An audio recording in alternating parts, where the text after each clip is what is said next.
Bismillah ar-Rahman ar-Rahim.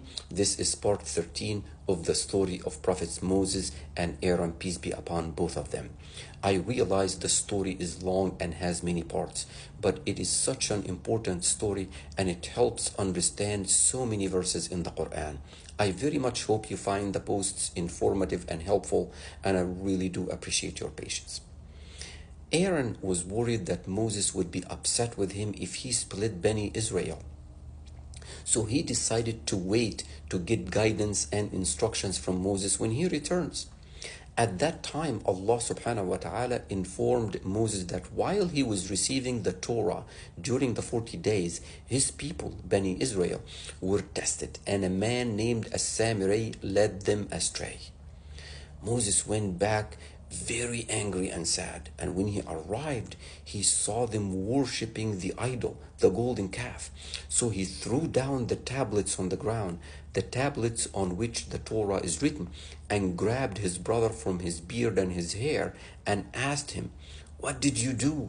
How within 40 days things come to this? I left them all believers, and I came back and they are all disbelievers." Aaron replied, "My brother, don't grab my beard and my hair. The people took advantage of me and almost killed me." Moses said, "Why didn't you come looking for me?" Aaron replied, "I was afraid that you would think I split the group and did not wait for your instructions." So Moses said, "May Allah forgive me and my brother." Moses then turned his attention to Bani Israel and said, "How did you end up worshipping this golden calf? How did Samiri deceive you? Didn't Allah promise you great rewards? Was the period really that long? It was only 10 extra days. Or do you want to receive Allah's wrath? You broke your promise and your commitment." Bani Israel replied, "We did not break our promise by our own will. We were burdened with the sin of carrying this gold jewelry from Egypt, so we buried it. And Samiri, this man, he dug it up and made this calf that makes sounds and told us that this is our God. This is Moses' God. Moses made a mistake. This is God. When he comes back, he will worship it with you."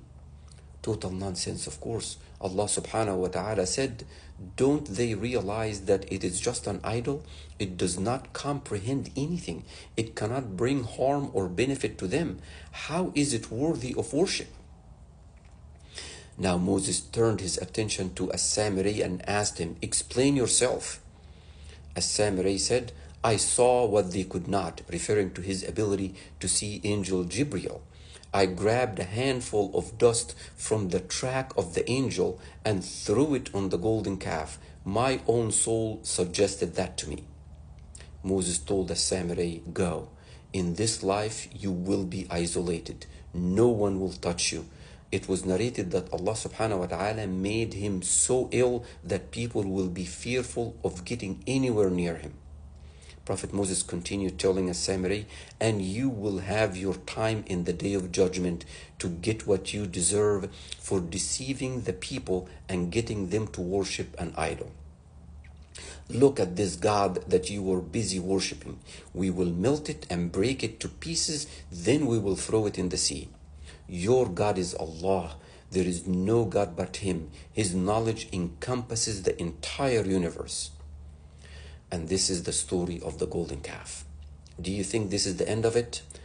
Unfortunately, no. In Surah Al-Baqarah, verse 93, Allah subhanahu wa ta'ala said about Bani Israel that their love for this calf seeped into and saturated their heart because of their disbelief.